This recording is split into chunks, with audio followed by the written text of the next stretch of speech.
Hello everyone. Welcome welcome to English with Shalini. और आज के इस वीडियो में हम पढ़ेंगे नेल्सन मंडेला की बायोग्राफी के कुछ अंश, जिसका नाम है Nelson Mandela's long walk to freedom. तो उन्होंने एक बायोग्राफी लिखी थी, उसके कुछ अंश आपके चैप्टर में हैं, उसको हम पढ़ेंगे। अब बात करते हैं नेल्सन मंडेला की। तो नेल्सन मंडेला साउथ अफ्रीका को बिलोंग करते थे और वो साउथ अफ्रीका के पहले ब्लैक प्रेसिडेंट बने। और उन्होंने बहुत ज़्यादा लड़ाइयाँ लड़ी अपार्थेड के खिलाफ। अपार्थेड क्या होता है? रंग भेद की नीति, जिसमें भेदभाव होता था काले लोगों को गोरे लोगों के द्वारा। जिसकी स्किन वाइट रहती थी उन लोगों की सुप्रीमेसी थी साउथ अफ्रीका में, और वो लोग बहुत अत्याचार करते थे ऐसे लोगों के ऊपर जिनकी स्किन का कलर ब्लैक था, जो अलग प्रजाति को बिलोंग करते थे। तो इसके लिए बहुत ज़्यादा उन्होंने लड़ाई लड़ी, और जिसकी वजह से उन्हें 27 ईयर्स तक जेल में भी रहना पड़ा। उनके साथ उनके साथियों ने भी इस लड़ाई को लड़ी।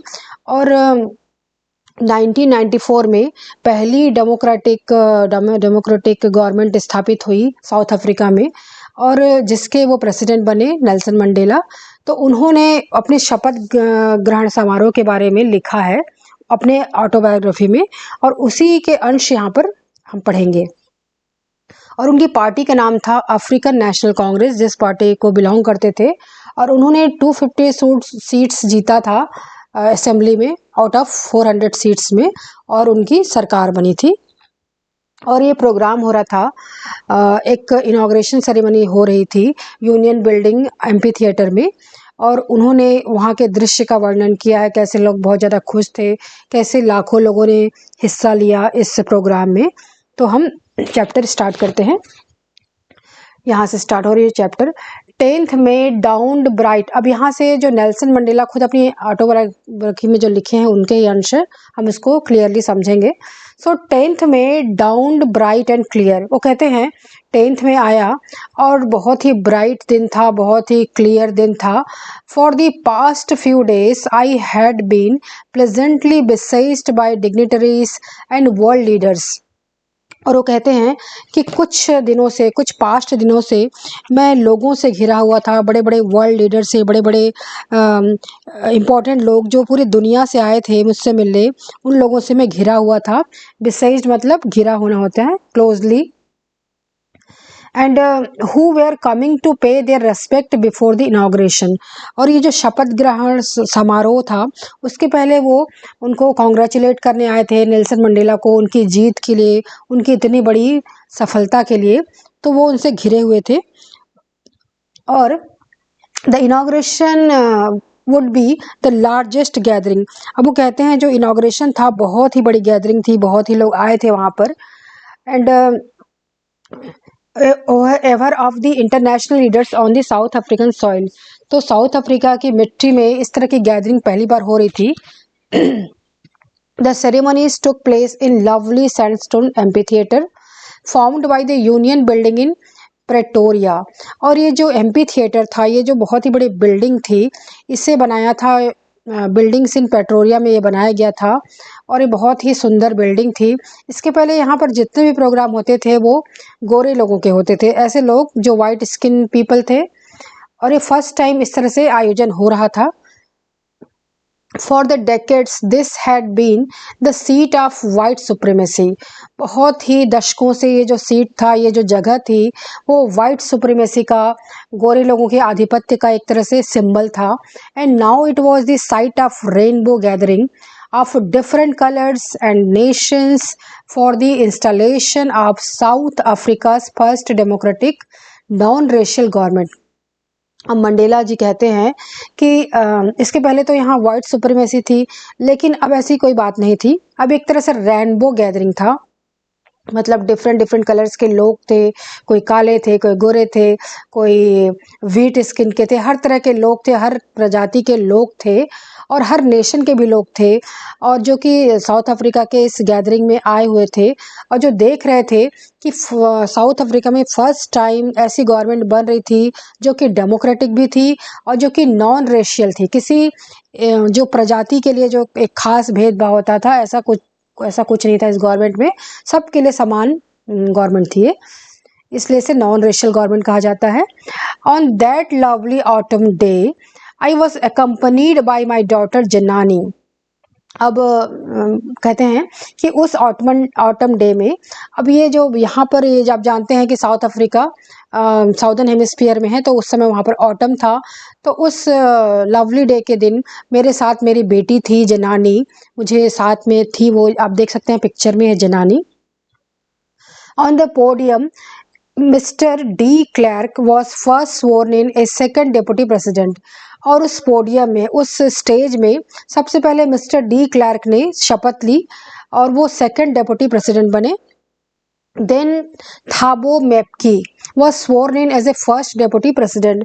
उसके बाद थाम्बो मैप्की ने शपथ ली, स्वर्न इन किया, और वो बने फर्स्ट डेप्यूटी प्रेसिडेंट बने। When it was my turn, it was a turn of Nelson Mandela, I pledged to obey and uphold the Constitution and to devote myself to the well-being of the Republic and its people. तो जब मेरी बारी आई तो मैंने शपथ ली, मैंने pledge किया कि मैं अपने जो कॉन्स्टिट्यूशन, अपनी जो संविधान को अपहोल्ड करूँगा, उसकी मैं रेस्पेक्ट करूँगा, उसको ओबे करूँगा, उसको पूर्ण रूप से फॉलो करूँगा, एंड अपने आप को डिवोट कर दूँगा, पूरी तरह से समर्पित कर दूँगा लोगों की भलाई के लिए और अपने पीपल के लिए, अपने मतलब सभी साउथ अफ्रीकन पीपल की भलाई के लिए अपने आप को समर्पित कर दूँगा। इस तरह मैंने शपथ ली।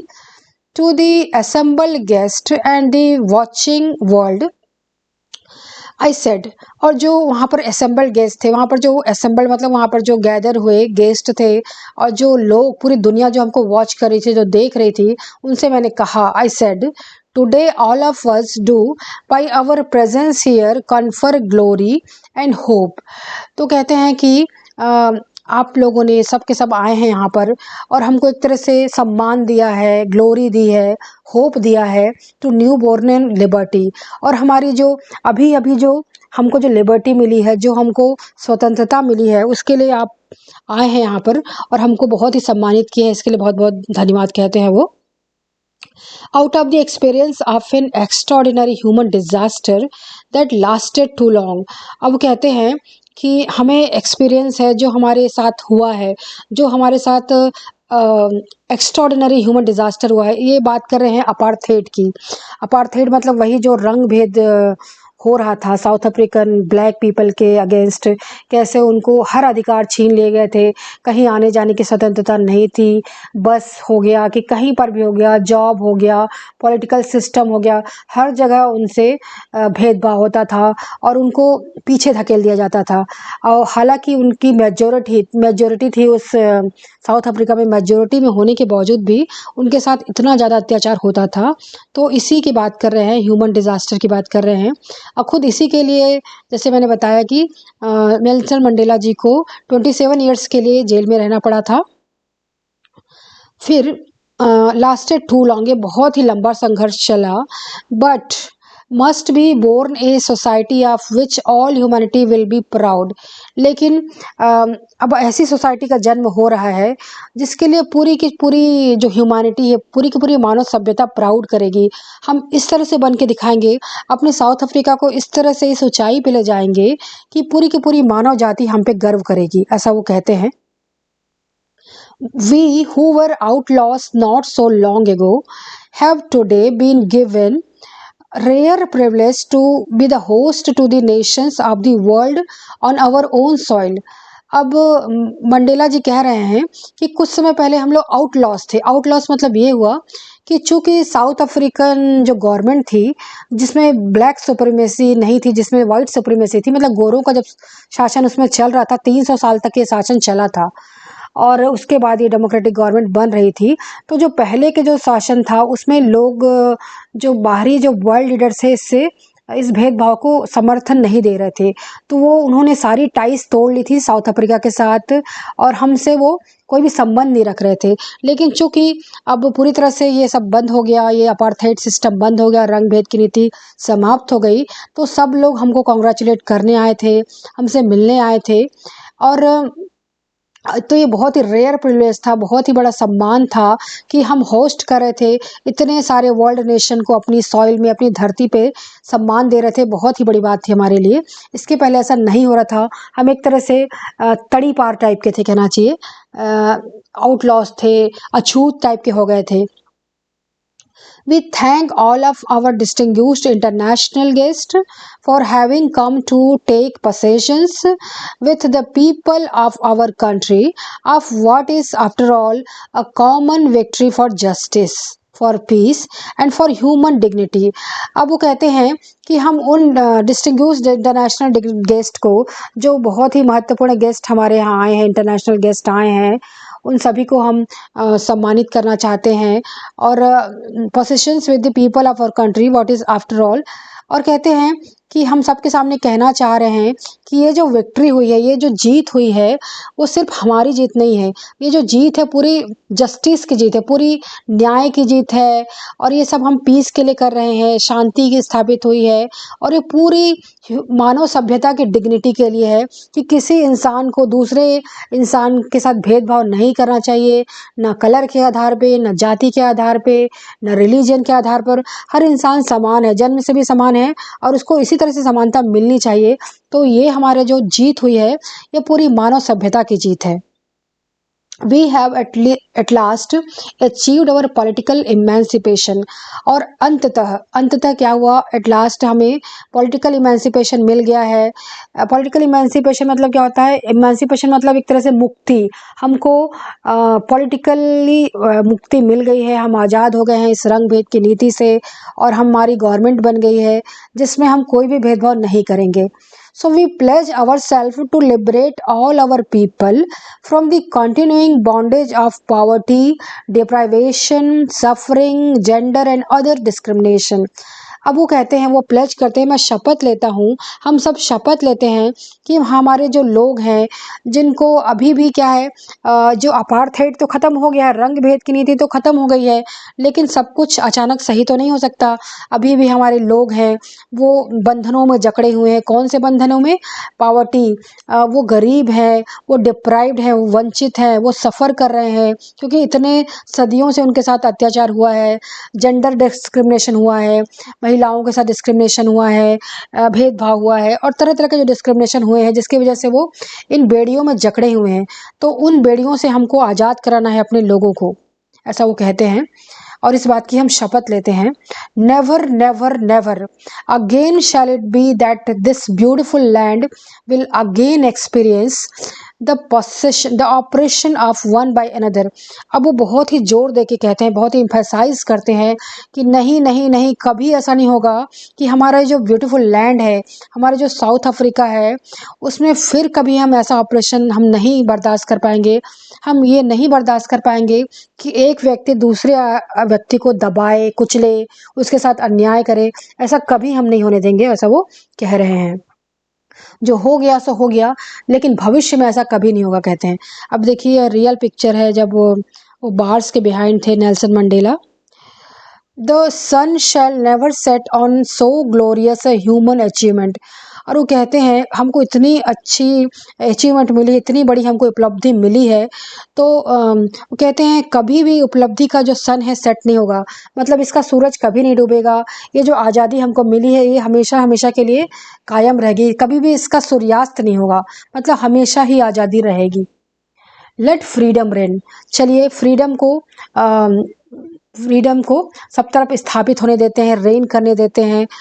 God bless Africa. भगवान हमारे अफ्रीका को बहुत ही ज़्यादा ब्लेसिंग्स दे, आशीर्वाद दे।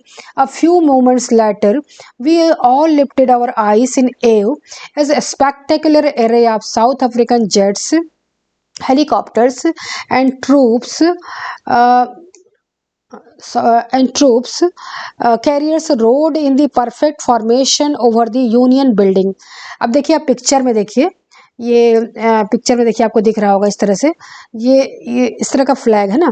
तो देखिए वो कहते हैं, वो सेरेमनी की बात करते हैं कि कुछ समय पहले जब हमने अपनी आंखें उठाई, व्हेन वी लिफ्टेड आवर आई, तो हम बहुत ही आश्चर्य में पड़ गए थे जब देखे तो कि आसमान में इतना सुंदर सीन चल रहा था, इतना सुंदर।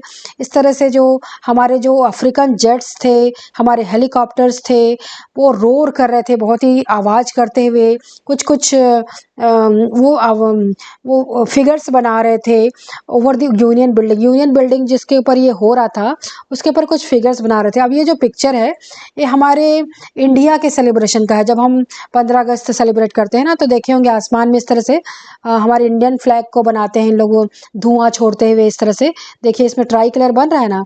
तो इनका जो फ्लैग था, जो साउथ अफ्रीका का फ्लैग था, उसके कलर्स को उनके यहाँ इस तरह से हो रहा था, डिस्प्ले हो रहा था उनके देश में, उनके साउथ अफ्रीकन फ्लैग के इसमें।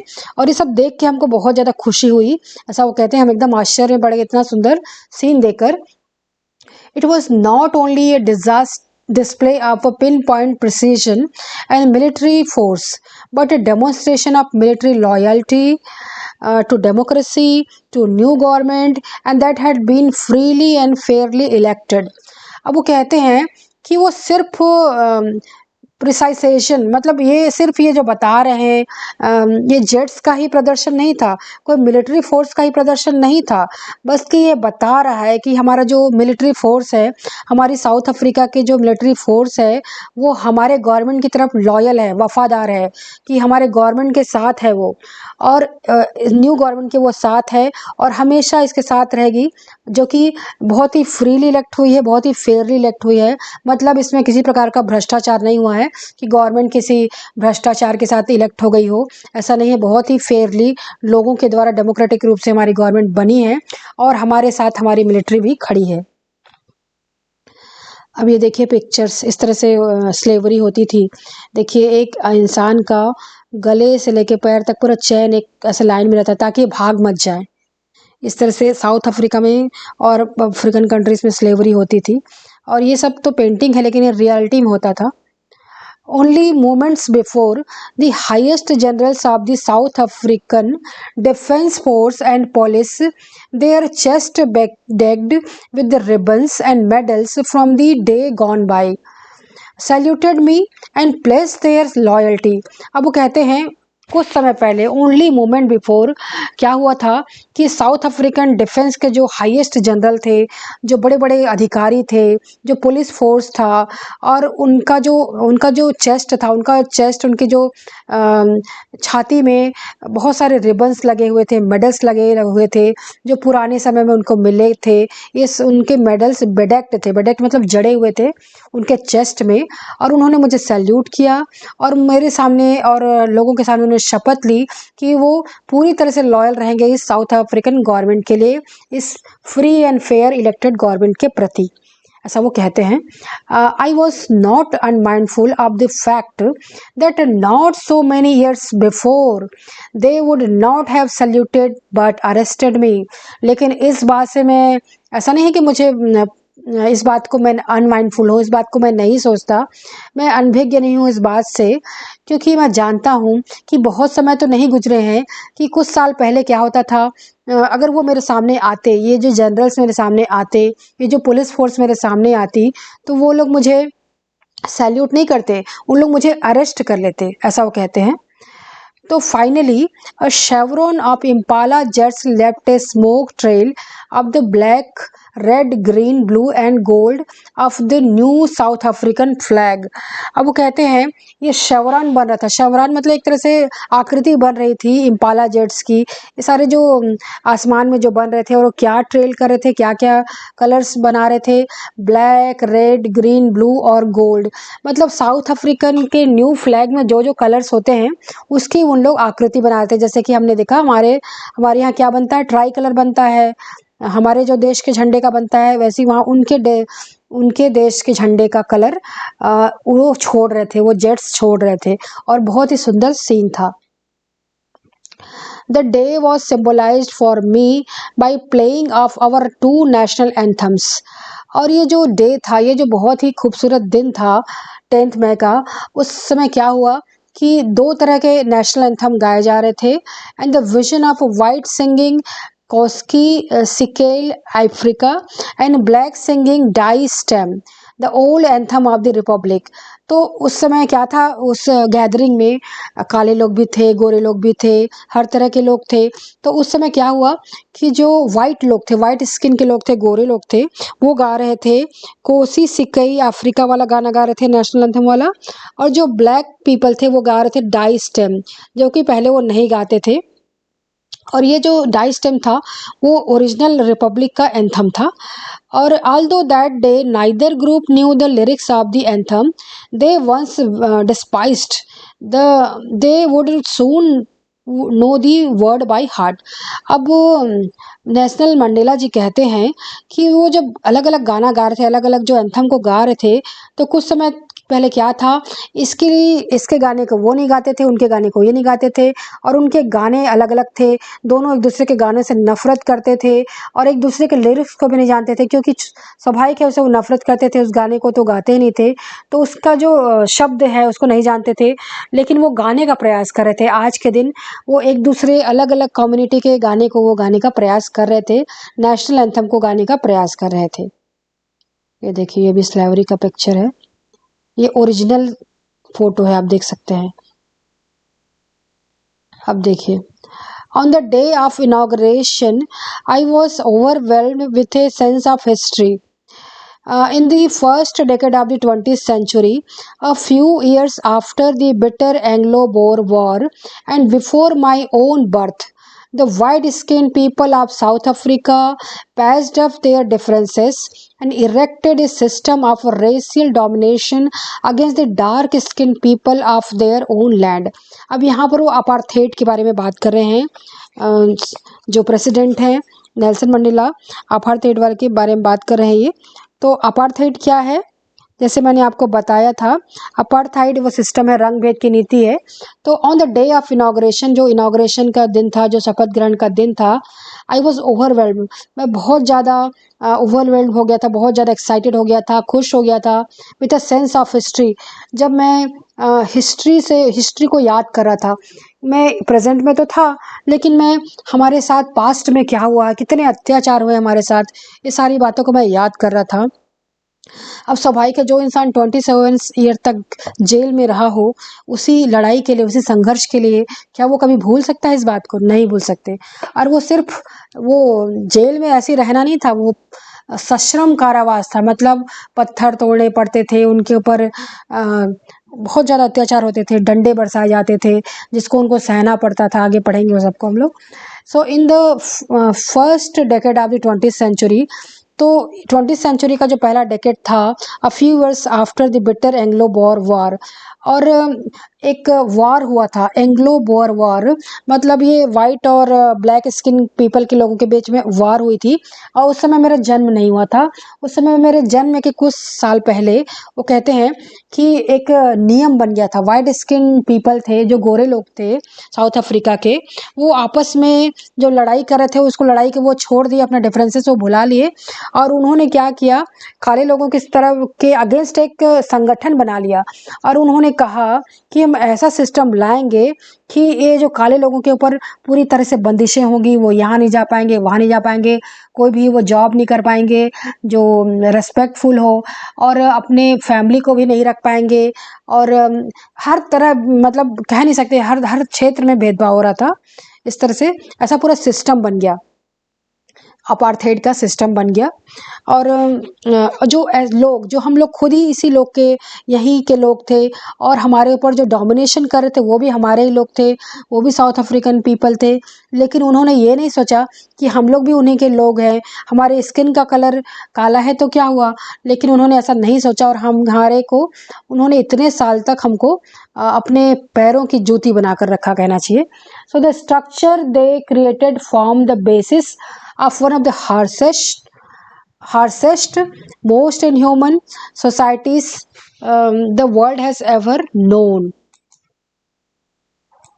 तो गोरे लोगों ने ऐसा स्ट्रक्चर बनाया, ऐसी सोसाइटी बनाई जो कि बहुत ही ज़्यादा हार्श थी, जो बहुत ही ज़्यादा कठोर थी, जो बहुत ही ज़्यादा इनह्यूमन थी, जो अमानवीय थी, जो मानव नहीं कर सकता वैसे सिस्टम था। और ऐसी दुनिया बनाई जो कि कभी ऐसी दुनिया नहीं बनी थी, कभी ऐसा समाज नहीं बना था जिसमें इतना ज़्यादा भेदभाव होता था सिर्फ स्किन कलर की वजह से। Now, in the last decade of the 20th century, and my own eight decade as a man, that system had been overturned forever and replaced by one that recognized the rights and the freedom of all people regardless of the color of their skin. अब कहते हैं, आप यहाँ मेरा cursor देखते रहेंगे, now in the last decade of the 20th century. लेकिन अब 20th सेंचुरी का लास्ट डेकेड आ गया है। ये शुरुआत कब हुई थी? 20th सेंचुरी के लगभग पहले डेकेड से शुरुआत हुई थी इसकी, इस अपार्थाइड सिस्टम की। लेकिन अब क्या दिन आ गया है? अब 20th सेंचुरी का आखिरी दशक आ गया है। और यहाँ पर क्या हुआ, जब मेरा ओन 80 डेकेड चल रहा है, मतलब मैं लगभग 80 साल का हो गया हूँ एज ए मैन। अब इतनी उम्र के हो चुके थे वो, और दैट सिस्टम, इस सिस्टम को ओवरटर्न कर दिया गया, इस सिस्टम को पूरी तरह से पलट दिया गया है, ख़त्म कर दिया गया है फॉरएवर, और हमेशा हमेशा के लिए ख़त्म कर दिया गया है इस अपार्थाइड को, इस भेदभाव को, इस रंग भेद को। और इसके बदले एक ऐसा सिस्टम लाया गया है जिसमें हम सभी के राइट्स की इज्जत करते हैं, सभी की लिबर्टी की इज्जत करते हैं, ऑल पीपल। ऐसा नहीं है regardless of the colour of skin, इसमें कि हम ये सोचें कि हमारे ऊपर गोरे लोगों ने इतना ज़्यादा अत्याचार किया है तो अब उसका हम रिवेंज लेंगे, अब हम उनके ऊपर ये अपार्थाइड लगाएंगे। ऐसा नहीं, ऐसा बिल्कुल हम नहीं करेंगे। अब ऐसा सिस्टम जो बनेगा वो किसी स्किन कलर को नहीं ध्यान में रख के बनेगा, ये सिर्फ अफ्रीका के लोगों के लिए बनेगा, साउथ अफ्रीकन लोगों के लिए, और सभी के लिए बनेगा। That day had come about through the unimaginable sacrifices of thousands of my people whose suffering and courage can never be counted or repaid. अब वो कहते हैं that day had come, वो दिन आ गया है, come about through the unimaginable sacrifices of, अब ये जो दिन आया है हमारे सामने, ये जो दिन आया है वो ऐसे ही नहीं आ गया है, ये बहुत ही कुर्बानियों के बाद आया है। और इसमें इतने ज़्यादा संघर्ष हुए, इतने ज़्यादा कुर्बानियाँ हुई हैं जिसको आप कल्पना नहीं कर सकते, इमेजिन नहीं कर सकते। इतनी सेक्रीफाइसेस हुई है, थाउजेंड्स ऑफ माई पीपल, मेरे जो लोग, मेरे जो ब्लैक पीपल थे, मेरे जो लीडर्स थे, मेरे जो साथी थे, और उन्होंने सफरिंग की है, उन्होंने बहुत ज़्यादा झेला है, बहुत ज़्यादा करेज दिखाया है, हिम्मत दिखाई है। I can never be counted और repeat.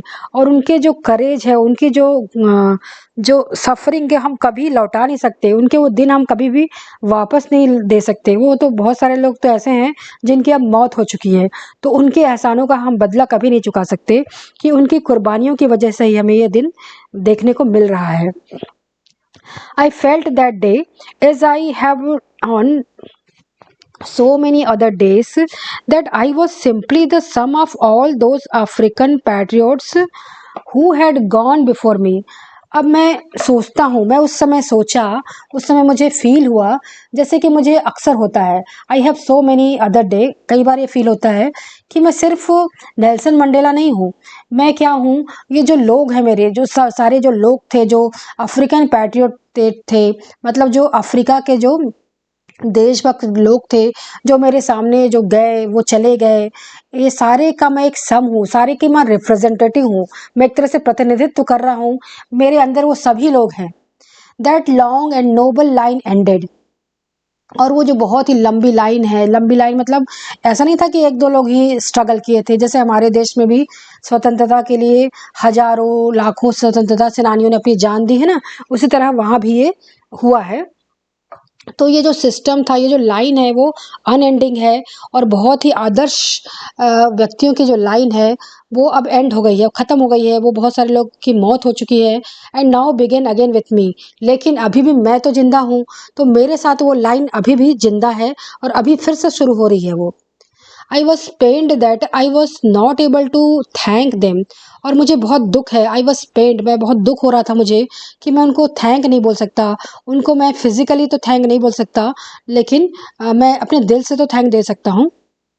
and that they were not able to see what their sacrifices had wrought. अब वो कहते हैं उन्हें मुझे इस बात का दुख है कि वो देख नहीं पा रहे हैं, आज वो इस सिचुएशन को देख नहीं पा रहे हैं कि उनकी कुर्बानियों की वजह से, उनकी सैक्रिफाइसेस की वजह से हमारे सामने कैसा दिन आया है, कितना सुंदर दिन आया है जब हमारी ही गवर्नमेंट बन रही है, हमारे लोगों को आज़ादी मिली है, हमारे लोगों को भेदभाव से मुक्ति मिली है। ऐसा इस दिन को वो देख नहीं पा रहे हैं, इस बात का उन्हें बहुत अफसोस हुआ। The policy of apartheid created a deep and lasting wound in my country and my people. और ये जो पॉलिसी थी, ये जो रूल था, जो ये नियम था अपार्थेड का, इसने कोई ऐसा नहीं है कि छोटा मोटा कोई हार्म किया हो, छोटा मोटा कोई प्रॉब्लम खड़ी की हो, इसने बहुत ज़्यादा गहरा छाव छोड़ा है, गहरा घाव छोड़ा है, लास्टिंग वुंड। ये जो घाव है जो अभी भी रिस रहा है, इसने इतने गहरे घाव लगाए हैं मेरी कंट्री के ऊपर, मेरे लोगों के ऊपर, इस अपार्थेड सिस्टम में कि जिसको इमेजिन नहीं कर सकते। All of us will spend many years if not generations recovering from the profound hurt।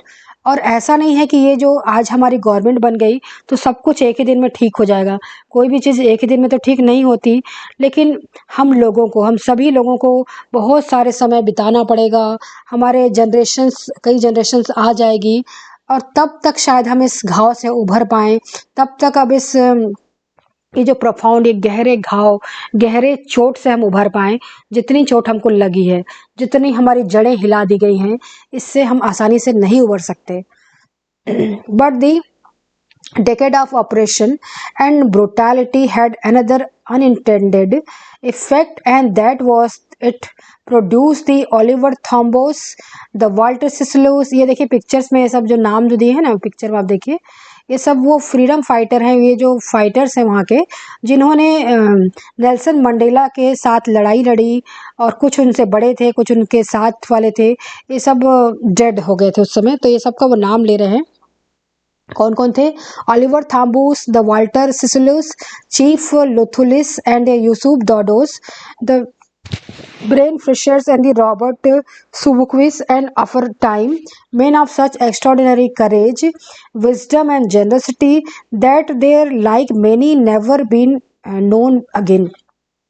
अब वो कहते हैं कि but the decade of operations, लेकिन जो दशकों तक जो ऑपरेशन हुआ, जो अत्याचार हुए, जो ब्रुटैलिटी हुई, ब्रुटैलिटी मतलब जो अत्याचार हुआ हमारे लोगों के ऊपर, तो उन्होंने जब गोरे लोगों ने जब अत्याचार किया तो वो तो इसलिए कर रहे थे कि ये लोग सारे लोग दब जाएं, ये लोग कोई आवाज़ ना उठा सके, पूरी तरह से दबे कुचले बन जाए, लेकिन ऐसा नहीं हुआ। उन लोग ये नहीं समझ पाए कि इन लोगों ने, उनके अत्याचार ने इतने लोगों को महान बना दिया, वो इतने महान बन गए, इतने सहनशील बन गए कि उन्होंने एक तरह से मिसाल कायम कर दी। और वो फिर इनके नाम लेते हैं कि ये नाम थे, ये जो ग्रेट लीडर्स थे, और वो एक्स्ट्रॉर्डनरी करेज थे, ये लोग थे जिनका करेज अद्भुत था, इनका जो साहस अद्भुत था, इनका विजडम, इनकी बुद्धि अद्भुत थी, इनकी जनरसिटी, इनकी भलाई की जो भावना थी अद्भुत थी, और ऐसे अद्भुत थी कि ऐसे लोग कभी हमको दोबारा नहीं मिल सकते, इतने नेवर बी नोन अगेन, फिर से ऐसे लोग नहीं आएंगे, ये ऐसे लोग सदियों में एक बार आते हैं। Perhaps it requires such depth of oppression to create such height of character। वो कहते हैं शायद इतने अच्छे कैरेक्टर के इंसान बनने के लिए, इतने अच्छे वो कैरेक्टर मतलब उनके अंदर की जो महानता थी, वो इतने महान लोग बने, तो महान इतना इसलिए बन पाए क्योंकि उनके पर जो अत्याचार हुआ बहुत ही एक्स्ट्रॉर्डिनरी लेवल का था, इसी वजह से बन पाए। इतने ज़्यादा ऑपरेशन किया गया, इतना ज़्यादा उनको अत्याचार किया गया कि वो उस अत्याचार की वजह से इतने महान बन पाए। My country is rich in the minerals and gems that lie beneath its soil, but I have always known that its greatest wealth is its people, finer and truer than the purest diamonds। अब Mandela जी कह रहे हैं, अपने लोगों की बात कर रहे हैं, अपने देश की बात कर रहे हैं। वो कह रहे हैं कि जो मेरा साउथ अफ्रीकन कंट्री है, उसे लोग कहते हैं कि बहुत ही रिच है, बहुत ही समृद्ध है। किसमें समृद्ध है? मिनरल्स, बहुत सारे मिनरल्स हैं, बहुत सारे जेम्स हैं। आपने नाम सुना ही होगा कि साउथ अफ्रीका में गोल्ड मिलता है, डायमंड मिलता है और बहुत सारे कीमती कीमती मिनरल्स मिलते हैं। तो हमारे सॉइल के जो मिट्टी के नीचे बहुत सारे जेम्स हैं, आप सुने होंगे। बट आई हैव ऑलवेज, मैंने हमेशा ये जाना है, हमेशा ये फील किया है कि जो हमारी ग्रेटेस्ट वेल्थ है, हमारा जो सबसे बड़ा वेल्थ है, हमारी सबसे बड़ी जो संपत्ति है, वो हमारे लोग हैं। ये मिनरल्स नहीं है, ये जेम्स नहीं है, ये जो कीमती पत्थर हमारे कीमती चीज़ें नहीं है, हमारे लोग तो हमारे जो कीमती लोग हैं, और वो फाइनर हैं, वो ज़्यादा फाइन है, ज़्यादा अच्छे हैं, and truer than the purest diamond. और जो प्योर से प्योर डायमंड होता है, सबसे खरा जो हीरा होता है, उससे भी ज़्यादा खरे हमारे ये लोग हैं और थे। It is from these comrades is the struggle that I learned the meaning of courage।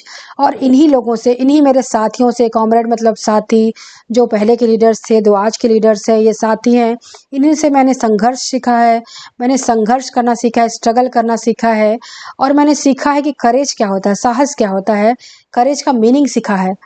Time and again ये मेरे इंस्पिरेशंस थे।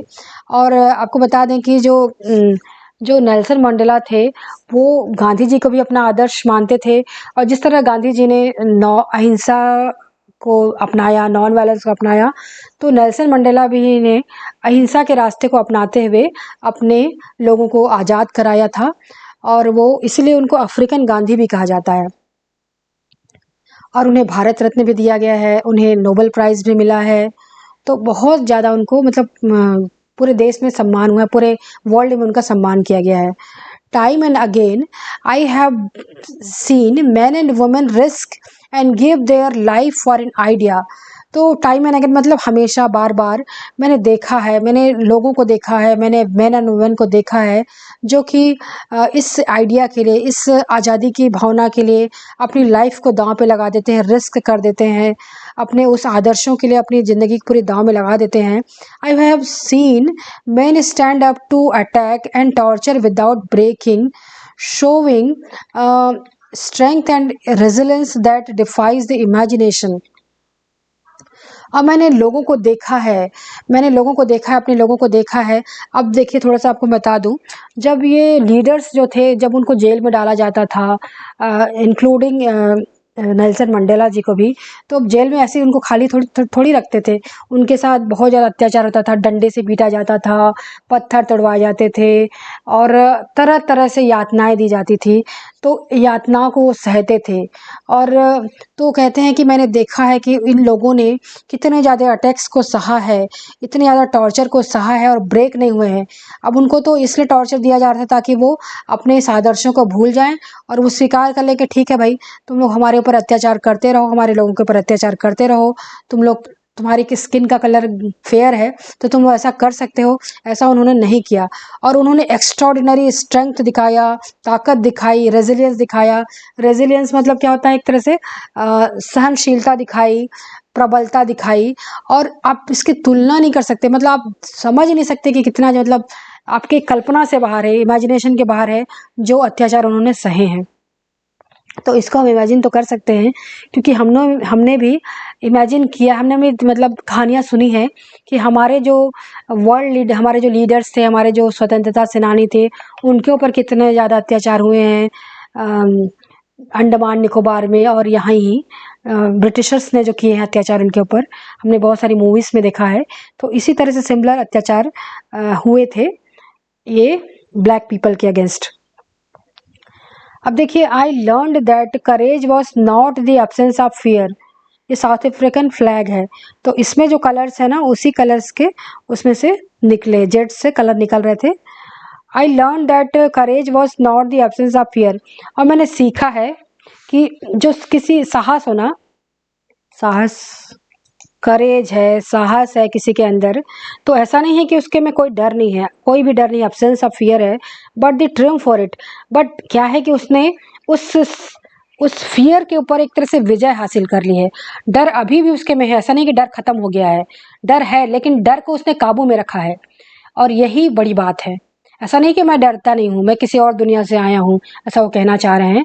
The brave man is not be he who does not feel afraid, जो brave इंसान है, जो बहादुर इंसान है, ऐसा नहीं है जो कभी की अफ्रेड नहीं होता, कभी भी डरता नहीं है, but he who conquers that fear, वो है जो कि इसके ऊपर विजय प्राप्त कर लेता है, इसको कंट्रोल में रखता है, अपने डर को हावी नहीं होने देता अपने ऊपर।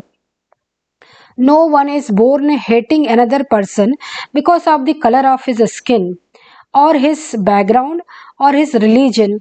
जब कोई इंसान पैदा होता है तो शुरू से तो हेट करना नहीं सीखता है, वो नफरत करना तो शुरू से नहीं सीखता कि किसी का कलर का स्किन ब्लैक है तो उससे हेट करो, और उसका बैकग्राउंड ऐसा है, वो किसी और धर्म का है तो उससे हेट करो, कोई और जाति का है तो हेट करो, ऐसा बचपन से तो नहीं होता।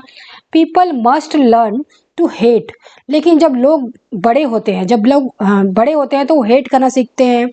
And if they can learn to hate, और अगर वो हेट करना सीख जाते हैं, they can be taught to love, तो उनको प्यार करना भी सिखाया जा सकता है। For love comes more naturally to the human heart than its opposite, क्योंकि जो लव वाली जो फीलिंग है, प्यार की जो फीलिंग है, वो नफरत से बढ़कर है, वो फीलिंग ज़्यादा अच्छी है। तो लव जो है ज़्यादा नेचुरली आ सकती है किसी भी ह्यूमन के हार्ट में, तो इसलिए वो प्यार करना भी सीख सकता है। इवन इन दी ग्रीमियस्ट टाइम्स, इसीलिए उन्होंने बदला नहीं लिया, उन्होंने गोरे लोगों से बदला नहीं लिया। जब वो प्रेसिडेंट बने तो चाहे तो वो उस रूल पे चल सकते थे कि अब रिटेलिएशन करते, रिवेंज करते। जैसे कि अक्सर क्या होता है पॉलिटिकल पार्टीज में, एक बार किसी का शासन रहता है, फिर अगली पार्टी, जब दूसरी पार्टी आती है अपोजिशन पार्टी, तो वो पहले वाली पार्टी के साथ एक तरह से कहना चाहिए रिवेंज लेना स्टार्ट कर देती है कि अच्छा इन्होंने ऐसा किया, हमारे इस घोटाले को उजागर किया, तो हम उनके इस घोटाले को उजागर करेंगे। तो ऐसा उन्होंने नहीं किया, ऐसा वो कह रहे हैं, और उन्होंने सबको अपनाया। Even in the grimmest times in prison when my comrades and I were pushed to our limits, I would see a glimmer of humanity in one of the guards, perhaps just for a second, but it was enough to reassure me and keep me going.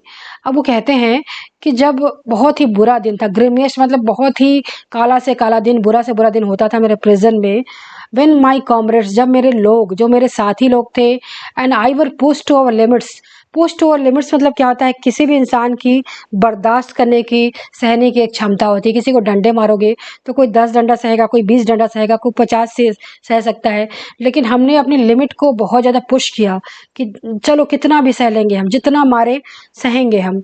I would see a glimmer of humanity, तो मैंने देखा कि वहाँ जो guards थे, कुछ हमको पीट रहे थे, कुछ लोग अत्याचार कर रहे थे, लेकिन कुछ ऐसे भी थे, कुछ गार्ड्स ऐसे थे जिनको कभी कभी हमारे ऊपर दया आती थी, और हमको थोड़े समय के लिए ही सही, लेकिन हमें उनके अंदर ह्यूमैनिटी दिखती थी, मानवता दिखती थी।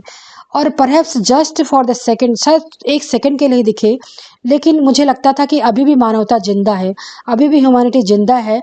उसी के भरोसे मैं अपनी जो लड़ाई को जारी रखता था और अपनी सहन शक्ति को मैं और मजबूत बनाता था, और मैं सोचता था कि मुझे जीना है, मुझे रहना है, मुझे इस अत्याचार को सहना है, ताकि मैं उस ह्यूमैनिटी को, उसको पूरी तरह से एस्टैब्लिश कर पाऊँ। होता है ना, जो डूबते को तिनके का सहारा, जब आदमी डूबता है उसको तिनके का भी सहारा नजर आ जाए, तो उसको उसमें गार्ड में एक तरह से सहारा दिख रहा था, एक रे ऑफ होप दिख रहा था।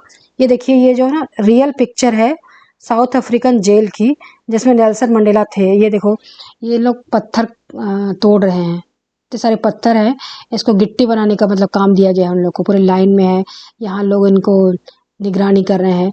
देखिए अब ये कितने सारे प्रिजनर्स हैं और कितने कम लोग हैं जो इनके ऊपर निगरानी कर रहे हैं, लेकिन इनको बांधा गया होगा, चेन से बांधा गया होगा।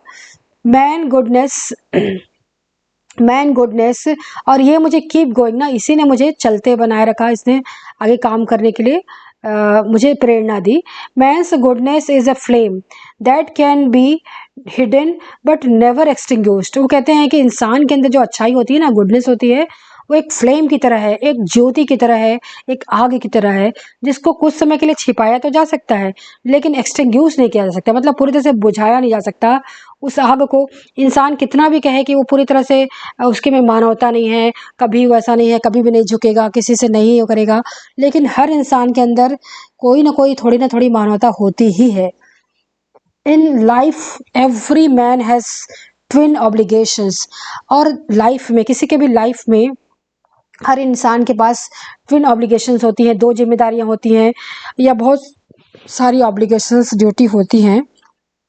ऑब्लिगेशन टू हिज फैमिली, एक ऑब्लिगेशन होती है उसके फैमिली के प्रति, पेरेंट्स के प्रति, to his parents, to his wife, children, and he has an obligation to his people, its community and his country. तो एक जिम्मेदारी होती है जो परिवार के प्रति होती है, पेरेंट्स के प्रति होती है, वाइफ के प्रति, चिल्ड्रन के प्रति होती है, लेकिन कुछ और जिम्मेदारियां होती हैं जो लोगों के प्रति होती है, अपने लोगों के प्रति होती है, हमारी कम्युनिटी की तरफ होती है, अपने देश के प्रति होती है। सबके साथ ऐसा होता है। So in a civil and the human society, एक सभ्य समाज में, एक ऐसा समाज जिसमें ह्यूमैनिटी हो, जो कि अच्छी हो, each man is able to fulfill those obligations according to his own inclination and abilities।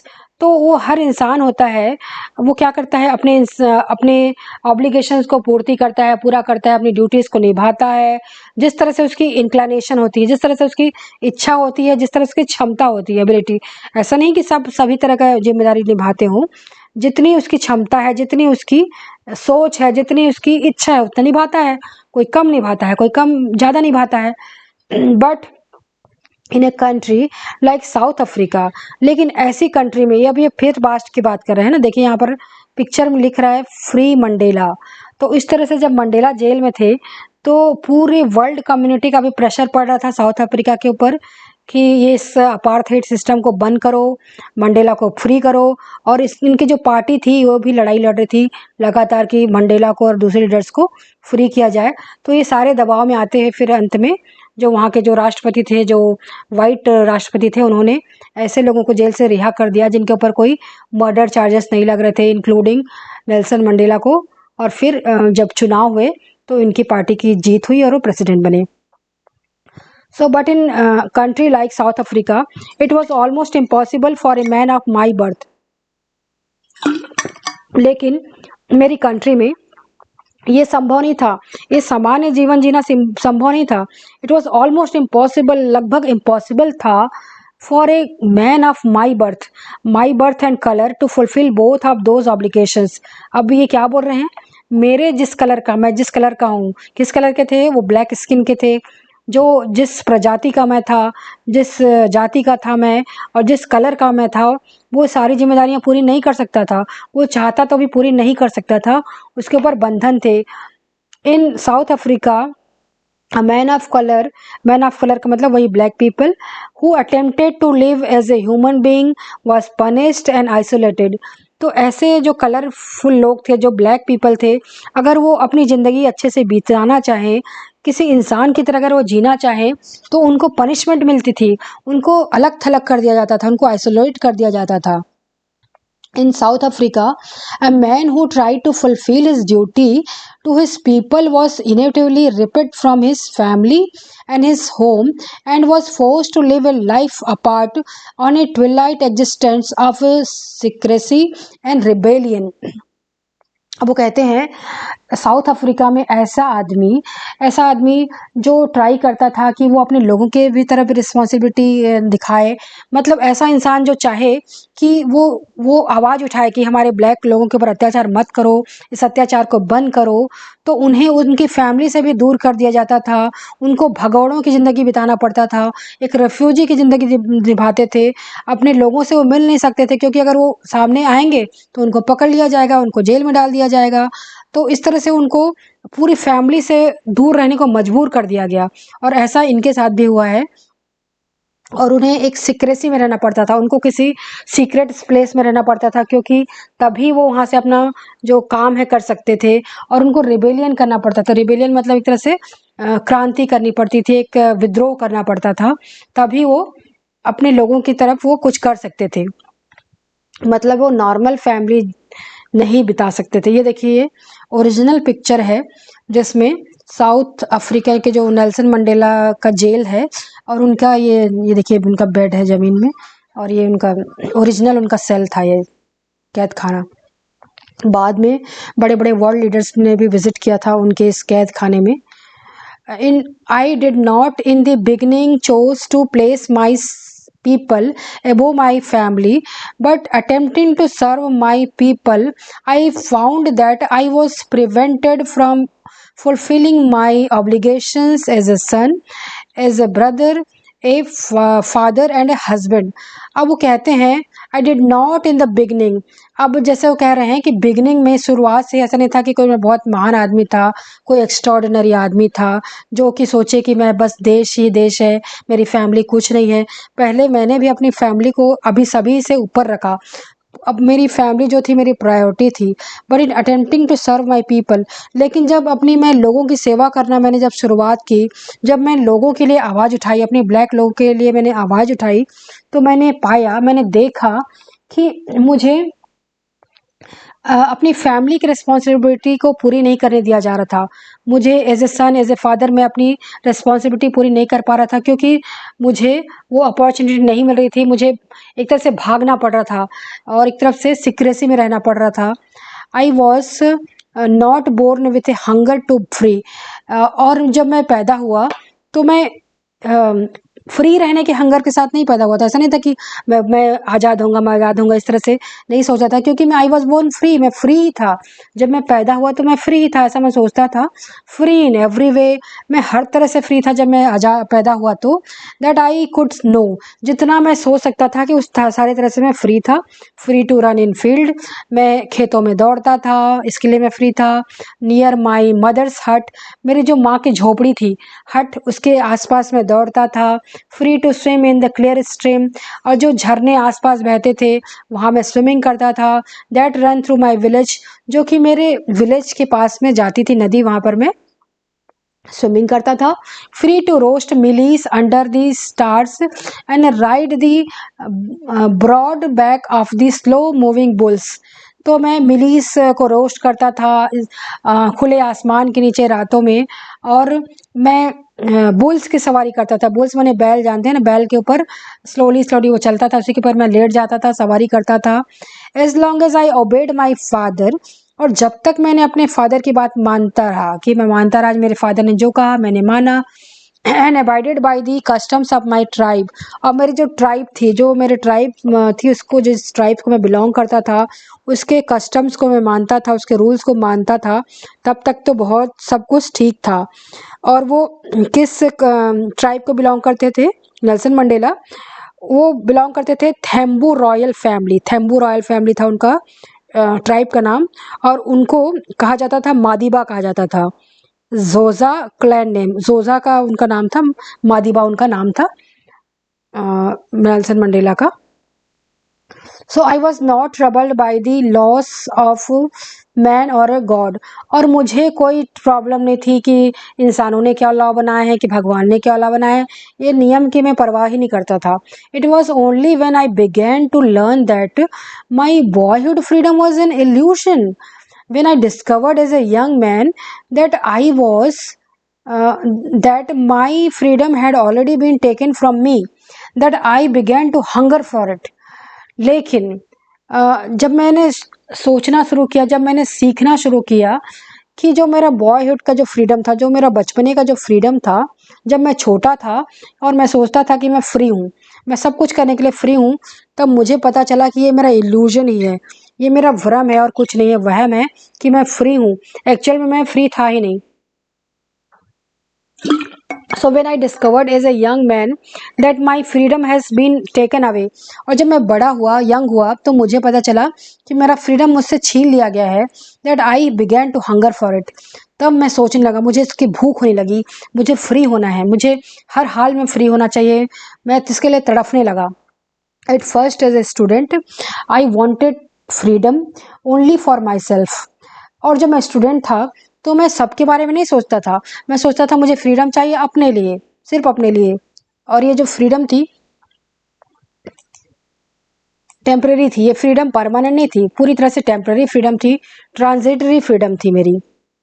और so freedom of being able to stay out at night, और मेरी क्या फ्रीडम थी, मैं चाहता था कि मैं देर रात तक बाहर रहूं, घूमूं फिरूं, रीड व्हाट आई प्लेस्ड, जो पढ़ना चाहूँ पढ़ूं, and go where I chose, जहाँ जाना चाहूँ जाऊँ। ऐसे छोटे छोटे मेरे शौक थे जिनको मैं चाहता था कि मैं पूरा करूँ as a student.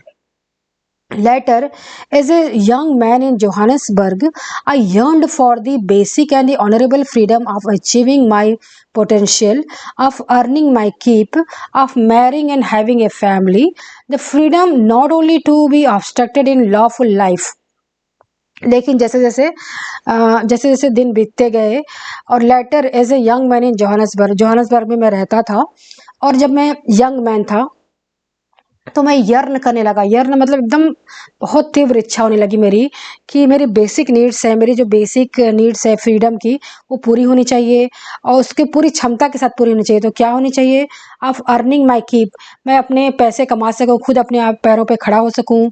Of marrying, मैं मैरी कर सकूँ, जिससे लड़की से शादी करना चाहूँ उसे मैं शादी कर सकूँ, मैं अपनी फैमिली रख सकूँ और ऐसी मैं ज़िंदगी जीऊँ, ऐसी लॉफुल लाइफ जीऊँ, मतलब नियम पे चलूँ मैं, लेकिन जिसमें कोई भी रोड़े ना अटकाए, कोई भी ऑब्स्ट्रक्ट ना करे कि ये मत करो, वो मत करो, मेरे पर कोई शासन मत करे, ऐसा मैं चाहता था। But then I slowly saw that not only was I not free, but my brothers and sisters were not free. लेकिन मैंने देखा कि ना सिर्फ मैं ही नहीं फ्री बस नहीं था, बल्कि बहुत सारे मेरे जो ब्रदर सिस्टर थे, जो ब्लैक पीपल थे, वो भी फ्री नहीं थे, वो भी आज़ाद नहीं थे, वो मर्जी का अपना नहीं कर सकते थे उस कंट्री में जहाँ पे वाइट सुप्रीमेसी थी, जहाँ पे गोरे लोगों का शासन था। I saw that it was not just my freedom that was curtailed यानी जिसको कम करना। मैंने देखा कि सिर्फ मेरी फ्रीडम को ही कम नहीं किया जा रहा था, मेरी फ्रीडम के साथ ही ऐसा नहीं था कि उसी को बस दबाया जा रहा था, बल्कि सभी की फ्रीडम के साथ ऐसा हो रहा था। But the freedom of everyone who looked like I did, लेकिन मैंने देखा कि ऐसे लोग जो मेरी तरह दिखते थे, ऐसे लोग जिसकी स्किन का कलर ब्लैक था, मेरी तरह था, वो सबके साथ ऐसा हो रहा था। That it when I join the African national Congress, तब मैंने एक पार्टी ज्वाइन की और उस पार्टी का नाम था अफ्रीकन नेशनल कांग्रेस। ये कॉलेज में थे नेल्सन मंडेला, तभी से उन्होंने ये पार्टी को ज्वाइन किया। And that it went the hunger for my own freedom became the greater hunger for the freedom of my people. और उस दिन जब मैंने इस पार्टी को ज्वाइन किया तो मेरी जो हंगर थी, जो मेरी भूख थी, जो मेरी पर्सनल फ्रीडम की भूख थी, वो एक ग्रेटर फ्रीडम में बदल गई, एक महान भूख में बदल गई, कहना चाहिए बड़ी भूख में हो गई कि मुझे सिर्फ फ्रीडम अपने लिए नहीं चाहिए, मुझे अपने लोगों के लिए फ्रीडम चाहिए। मैं अपने लोगों को वो सारे अधिकार दूं जो उनको मिलने चाहिए एज ए ह्यूमन बीइंग, क्योंकि वो इंसान है। It was this desire for the freedom of my people to live their lives with dignity and self respect that animated my life, that transformed a frightened young man into a bold one, that drove a law-abiding attorney to become a criminal, that turned a family-loving husband into a man without a home, that forced a life-loving man to live like a monk। बहुत ही लंबा sentence है, तो चलिए इसको टुकड़ों में देखते हैं। So it was this desire for freedom, तो यही वो डिज़ायर था, यही जो फ्रीडम का डिज़ायर था, अपने लोगों के को फ्रीडम दिलाने का जो मेरी इच्छा थी। And they live their life with dignity and self respect, ताकि जो मेरे लोग थे बहुत ही सेल्फ रेस्पेक्ट के साथ बहुत ही अच्छे तरह से अपनी ज़िंदगी बिता पाएँ, किसी के अंदर वो ऑप्रेस्ड ना हो, किसी का अत्याचार उनको सहना ना पड़े। एनिमेटेड माई लाइफ, इसी ने मेरी ज़िंदगी में एक नई लौ जला दी और मेरी ज़िंदगी को जीवंत कर दिया, एनिमेट कर दिया गया। मतलब मैं बहुत ज़्यादा इंस्पायर्ड हो गया, क्योंकि अब मैं सिर्फ अपने लिए नहीं जी रहा था, अपनी फैमिली के लिए नहीं जी रहा था, बल्कि मैं पूरे अपने लोगों के लिए जी रहा था। That transformed a frightened young man into a bold one. अब इस आग ने, इस फायर ने क्या किया, मैं एक बहुत ही ज़्यादा डरा हुआ बच्चा था, डरा हुआ लड़का था, उसने वो बोल्ड बन गया, अचानक से बोल्ड बन गया, क्योंकि मुझे अब अपनी परवाह नहीं थी, मुझे अपने लोगों की परवाह थी, अब चाहे मेरे साथ कुछ भी हो। That drove a law abiding attorney to become a criminal, और मैं एक लॉ अबाइडिंग सिटीजन था, लॉ अबाइडिंग स्टूडेंट था, और वो मैं क्या बन गया, एक तरह से क्रिमिनल बन गया। क्रिमिनल बन गया उन लोगों की नज़र में जो कि इस देश को रन कर रहे थे उन दिनों, वाइट पीपल, तो उनके लिए तो मैं क्रिमिनल ही था, वो मुझे जेल में डालते थे। That turned a family loving husband into a man without A home, उसने उस दिन क्या हुआ कि मैं ऐसा आदमी जो कि एक फैमिली को प्यार करने वाला हस्बैंड है, उसको लोगों के प्यार ने, लोगों के इंस्पिरेशन ने और सिचुएशन ने ऐसा इंसान बना दिया जिसका कोई घर नहीं था, क्योंकि अब वो घर में कहाँ रह पाते। अब वो एक तरह से लोगों के लिए रह रहे थे, जेल में काटते थे, इधर से उधर भटकते थे। That forced a life loving man to live like a monk. और ज़िंदगी से प्यार करने वाले इंसान को इस तरह से ज़िंदगी बितानी पड़ी जैसे कि वो मॉन्क हो, जैसे वो साधु हो, फैमिली से दूर। I am no more virtuous or self sacrificing than the next man. और मैं ऐसा नहीं कहता कि मैं बहुत ज़्यादा वर्चुअस हूँ, बहुत अच्छा हूँ, बहुत ज़्यादा सेल्फ सैक्रिफाइसिंग हूँ, बहुत ज़्यादा त्याग करने वाला इंसान हूँ, जो कि मेरे बाजू में जो खड़ा आदमी है उससे मैं ज़्यादा महान हूँ, ऐसा बिल्कुल नहीं कहते हैं।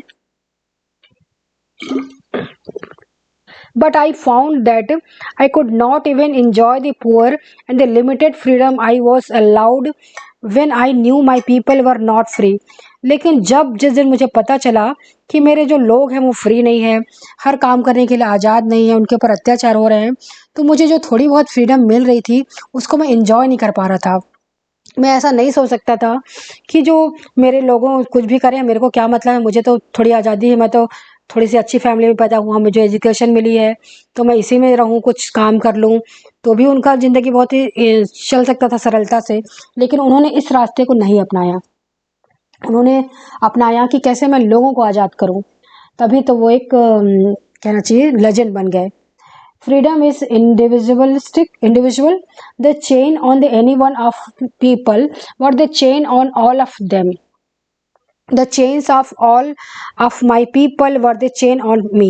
कहते हैं फ्रीडम इनविजिबल चीज़ है, दिखाई नहीं देती है, इनडिवाइजेबल है। इनडिवाइजेबल मतलब फ्रीडम को आप नहीं कह सकते कि आप किसी को इतना फ्रीडम देंगे, किसी को उतना फ्रीडम देंगे, तुमको यहाँ तक जाने की आज़ादी है, वहाँ तक जाने की आज़ादी नहीं है, तुमको गोरे को ये आज़ादी है और काले को ये आज़ादी है, ऐसा ऐसा नहीं हो सकता। इसको तुम डिवाइड नहीं कर सकते। The chains on any one of my people वर्दी। और जो मेरे लोगों के ऊपर जो चैन था, मेरे लोगों के ऊपर जो बंदिशें थी, जो चेन था, जो सारे जो ऑपरेशन था, वो मुझे लगा कि वो मेरे ऊपर है। एक्चुअल में मेरे ऊपर तो नहीं थी, लेकिन मुझे उनको फील किया, मैंने उनके दर्द को महसूस किया, उनके चेन को महसूस किया कि ये मेरे ऊपर हैं, मेरे ऊपर बंदिशें हैं। I knew that the operations must be liberated just as surely as the oppressed. अब मुझे ये भी एहसास हुआ कि मैं जानता था कि ऑपरेसर क्या होता है, जो दूसरों के ऊपर अत्याचार करता है। ऑपरेस्ड कौन होता है, जो दूसरों का अत्याचार सहता है।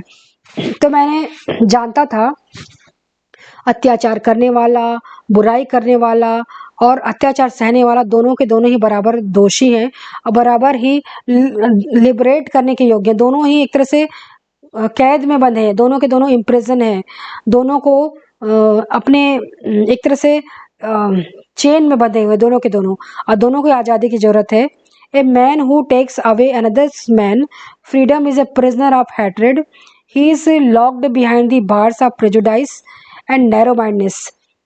एक आदमी जो कि दूसरे की फ्रीडम छीन रहा है, जो दूसरों से नफरत कर रहा है, वो भी प्रिजनर है। क्यों? क्योंकि वो नफरत की दीवारों के पीछे है। वो नफरत और प्रेजुडाइज क्या होता है?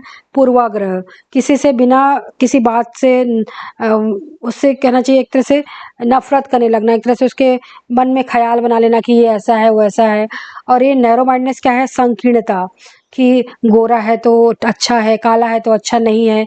इस तरह से जो संकीर्ण जो दीवारें थी, जो उसने अपने आसपास खड़ी कर ली थी उस ऑपरेसर ने, तो उसको उन दीवारों से बाहर आने की ज़रूरत थी, उसे भी आज़ाद होने की ज़रूरत थी, ताकि वो एज ए ह्यूमन बीइंग सोचे, I am not truly free if I am not taking away someone's else freedom, just as a surely I am not free when my freedom is taken away.